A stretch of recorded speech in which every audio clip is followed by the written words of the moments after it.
vida la vida que yo te he dado. Porque un hombre bien nacido, si está agraviado, no vive. Y supuesto que has venido a vengarte de un agravio, según tú propio me has dicho, no te he dado vida yo porque tú no la has traído. ¡Qué vida infame! No es vida. Confieso que no la tengo, aunque de ti la recibo. Pero ya con mi venganza quedará el honor tan limpio que pueda mi vida luego, atropellando peligros, parecer dádiva tuya.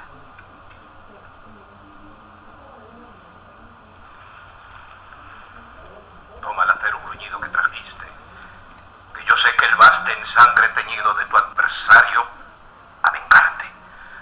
Porque acero que fue mío, digo, este instante, este rato que en mi poder le he tenido, sabrá vengarte. En tu nombre segunda vez me lo ciño, y en él juro mi venganza, aunque fuera mi enemigo más poderoso. ¿Es lo mucho? Tanto que no te lo digo, no porque de tu prudencia mayores cosas no fío, sino porque no se vuelva contra mí el favor que admiro en tu piedad. Antes fuera ganarme a mí con decirlo, pues fuera cerrarme el paso de ayudar a tu enemigo. Porque no pienses que en tan poco estimo esa confianza. Sabe que el contrario ha sido no menos que Astolfo, duque de Moscovia. Mal resisto el dolor, porque es más grave que fue imaginado, visto. Apuremos más el caso. Si moscovita has nacido, él, que es natural señor, mal agraviarte ha podido. Vuélvete a tu patria, pues, y deja el ardiente brío que te despeña. Yo sé que aunque mi príncipe ha sido, pudo agraviarme. ¡No pudo! Aunque pusiera atrevido la mano en tu rostro. Mayor fue el agravio mío. Dilo ya, pues, que no puedes decir más que yo imagino. Si dijera, mas no sé con qué afecto te miro, con qué respeto te asisto, con qué estimación te miro, que no me atrevo a decirte qué es este exterior vestido enigma, pues no es de quien parece. Juzga advertido, si no soy lo que parezco, y Astolfo a casarse vino con Estrella, si podrá agraviarme. Harto te he dicho. Escucha, aguarda, detente.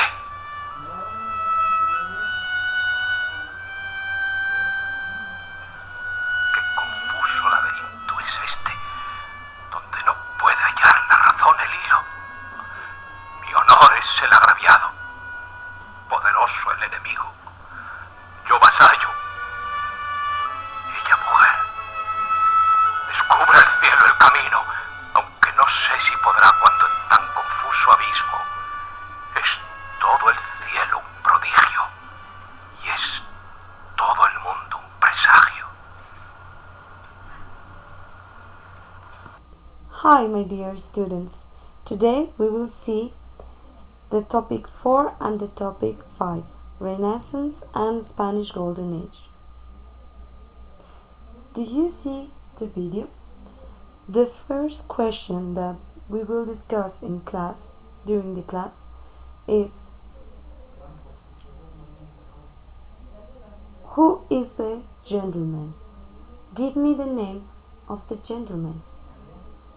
And second, who are the characters in this scene and which is the theater play? Othello or Life is a Dream from Calderón de la Barca.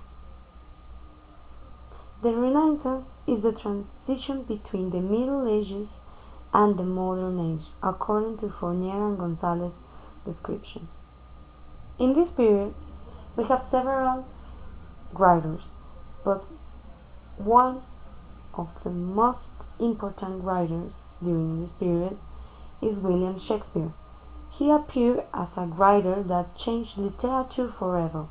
Here you can find the general characteristics of his text. The stories show the past of the protagonist's life. Second, the hero dies. Third, the hero's future is destroyed by terrible events. And fourth, the innocent suffer. This just applies for the tragedies. In comedies we have a funny events, but at the end the characters obtain or can have his goals or can do the things that they want. In other hand, we have Types of narrator. In Shakespeare theater plays we can find different kind of narrator. Protagonist, the one who tells in first person his own history, is the main character and his writings and subject.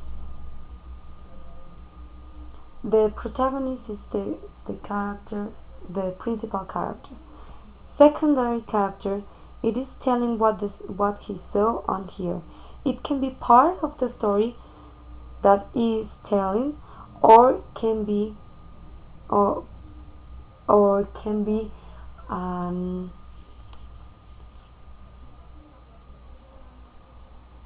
or he can see the history.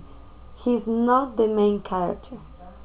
Omniscient knows all about the characters, like their past and their thoughts, everything about the characters in the history, but he is not part of that.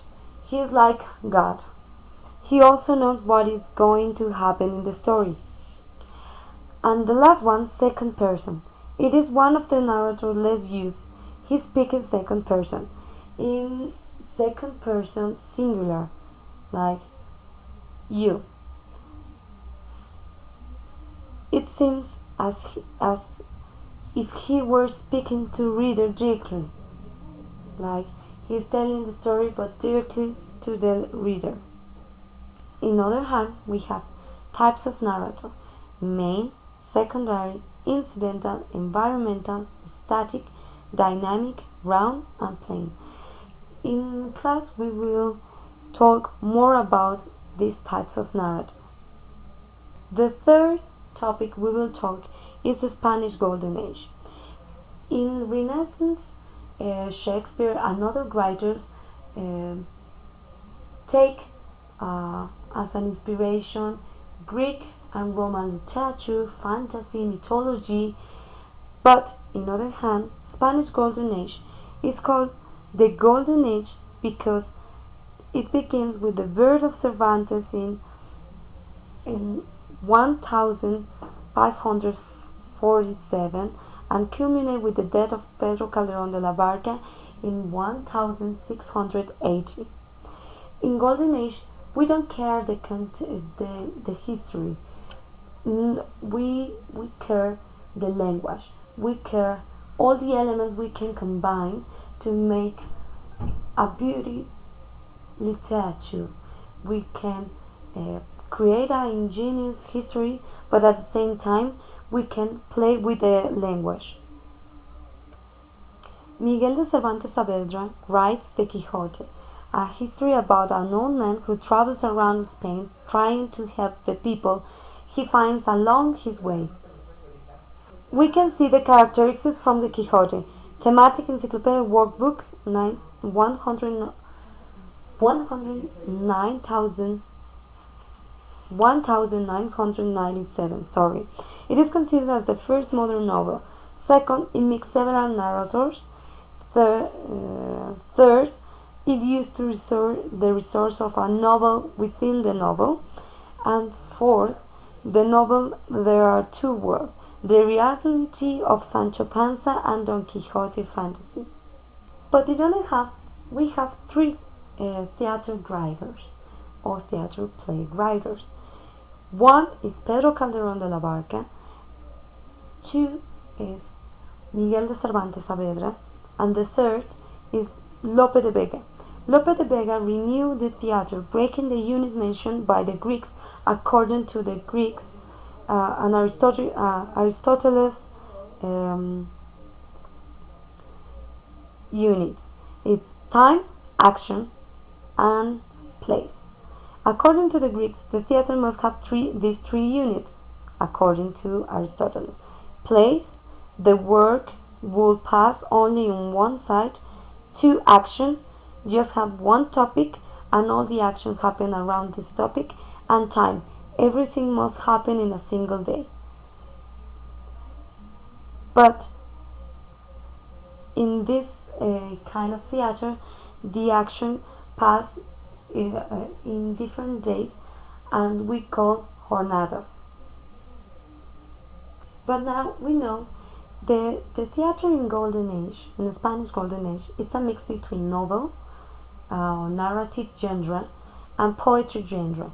In poetry in the Spanish Golden Age, we have two schools: culteranismo, also called gongorism, since Luis de Góngora y Argote was the great exponent.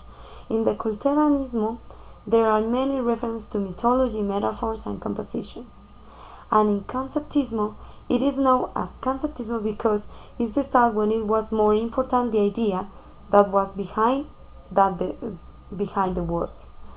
For achieving this, Quevedo used puns, strong images, and clever use of words.